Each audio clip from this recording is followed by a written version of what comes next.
এই যে এই চাচিমার বাড়ি চাল পাতবো আমি, দেখতে পাচ্ছেন। এই হচ্ছে ঘর, আর এই সব আমরা সব লাভিয়ে দিয়েছি চালের থেকে।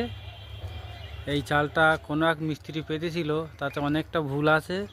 শেষ বেশ আমার সাথে যোগাযোগ পেয়েছে এনাদের কোনো কুটুম্ব দিয়ে। এবার আমি আনো, এবারে এই চাল আবার আমি নিজে খুলে একে সুন্দরভাবে পাতলে যেভাবে হয় সেইভাবে পাতবো। এইসব বেড়া বুড়ি ছিল, সব লাগানো হয়েছে। এই যে পেপার, তো আমি আমার মতো চেষ্টা করছি যত সুন্দর করে করা যায়। এখন একটি ভিডিও ছাড়লাম। এই যে গরিব মানুষের কাজ যখন কেউ করে কোনো মিস্ত্রি, আশা করি তাকে ঠকানোর বুদ্ধা নিয়ে কাজটা করা উচিত নয়। তারা গরিব মানুষ, তারা বোঝে না একটা ভালো মিস্ত্রি খোঁজ করে, শেষ বেশ তারা ঠকে যায়।